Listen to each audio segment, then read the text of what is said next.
Hey everyone, welcome back to my channel, and I have a quick video on how to make some ephemera folders to hold your ephemera.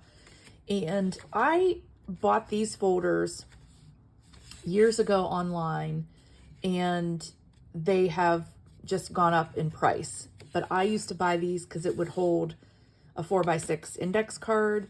So I was keeping my ephemera in these until I ran out. This is like one of the last ones.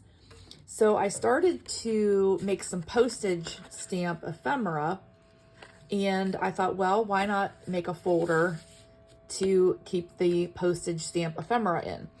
So I'm going to show you one that just opens like this with the sides not really being closed.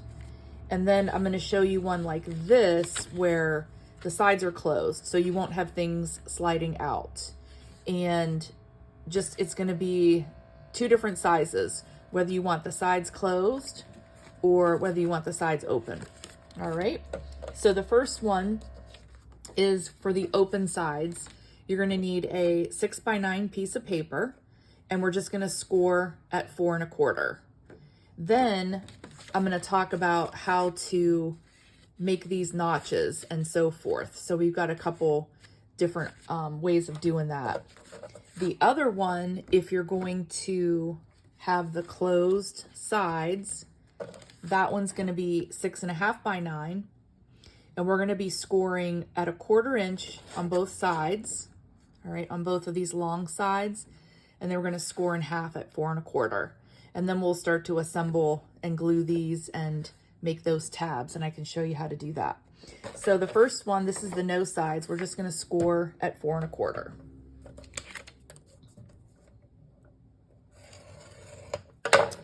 And I'll keep this Post-it on here until we're done, so you can kind of have an idea of what those paper sizes were. This one, we're going to score at 1/4 inch on both sides. If you can see, I'm going to be way over here for 1/4 inch, and I'm scoring down the long side. And what I think is easiest is just to flip that paper around and do at 1/4 inch. You could go right at 6 1/4. You're at 6.5 wide. You could just go right at 6 1/4 if you prefer. And then you're going to score at, same thing, 4 1/4. It's not half your paper, but you're going to score at 4 1/4, because the 4 1/4, then it gives you that top where you can label or write what's in the folder. So you're not really scoring it exactly in half, but I just said like half because of the dimension. All right, so then we can crease these folds. I'm going to get rid of this score pal, and we're going to crease these down.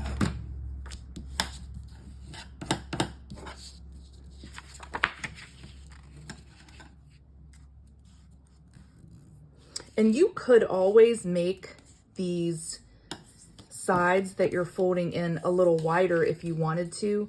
You would just have to cut your paper at wider than 6.5.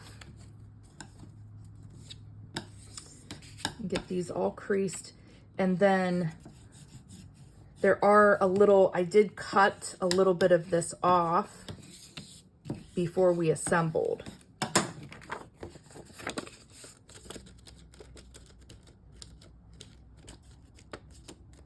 All right. Okay, so that's the 6.5x9. We are going to come back right now to the 6x9. So a way to do this top, I corner rounded up here, and you could leave it just like that, and you could put your label at the top, and you could just leave it without a tab. You can also, I'm going to actually corner around this guy. Now, if you have what's called an envelope punch board, you can kind of decide how long you want your tab to be. And if you want it you know, on the left or on the right. So what I'm going to do is I'm going to make a pretty long tab that's going to be more to this left. And what I'm going to do is I'm going to take my envelope punch board, and I don't really measure this or anything, but if you want to be, you know, putting your notch on the same place of all your folders, then just pay attention to where you're putting the edge of your paper. So for example, right now I'm kind of at like the 3.5, and I'm just gonna punch a notch in there. And then all I did was just took my scissors and I cut that off, and then I re-corner rounded this one. Now you could also just hand cut that, you know, hand cut your curve, and you don't really need the envelope punch board. So that's the first one, okay, without the sides getting glued down. So you're basically gonna do the same thing to this one with this dimensions, except we're gonna cut these top pieces off. Then I also, using a circle punch, I cut out like a thumb notch, and I just used, it was a 2 1/4. Now, if you just have circle dies, you can also use a die, but you're gonna want to die cut that notch first before you glue it together. Otherwise you're gonna cut through, well, unless you put your die upside down and then just cut, you know, this part facing up. So you could do it if you've already assembled it. All right, we're gonna set this aside for a second because I'm gonna cut off these top pieces. So this is the longer side. And then you can sort of angle this bottom piece. So this is going to get glued closed. And if you angle that, you can sometimes get like a smoother closure. And I'm just gonna cut right up the top of that score line. And then I'm gonna do the same thing on this bigger piece. So I just kind of cut it in half, notch out the piece that's gonna get glued down, and then just cut right on the score line. And that was one of the reasons I picked paper that wasn't double-sided, so you could kind of see, you know, where these are gonna get glued down. So you're gonna put liquid glue, or I used a little bit of Score Pal, which I'll show you, and you're gonna glue that down. But at this point, I'm gonna put a thumb notch in that, and I just kind of eye it up a little bit.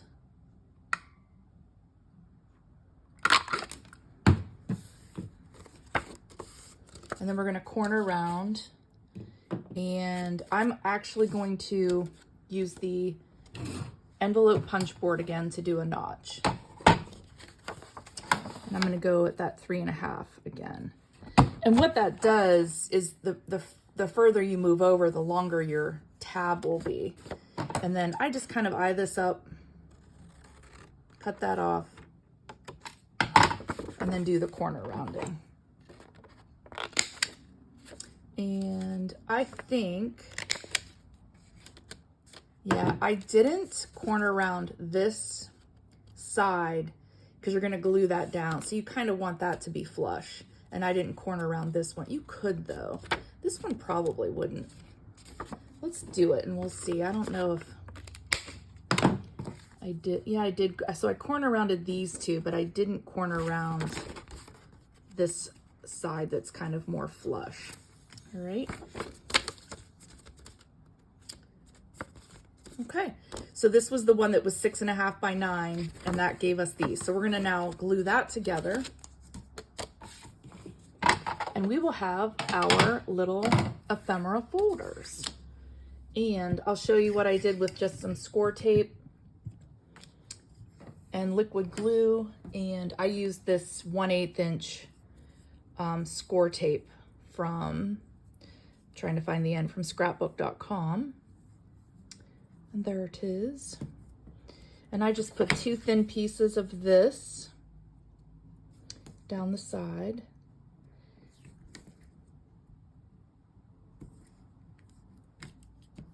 And I just put them as close together as I could. You don't want to close your pocket. You know, you don't want to close it shut.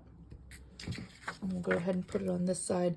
And you could very easily just use liquid glue, but I think I'm probably going to end up stuffing these pretty full with ephemera. So I do want these to stay together for a while. And right now I'm kind of doing a little bit of everything, Christmas and every day. So that's why I kind of took a little bit of a break to do those Christmas postage stamps. And I thought, well, I'll put those in a folder for right now and get back to those. I laid that tape too close together. That's why it's kind of puckering up on me.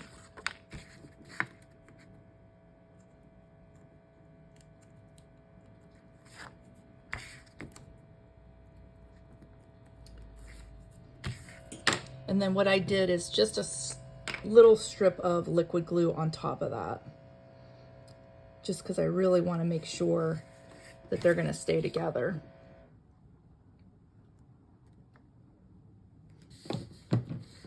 And then I just close this up, crease that,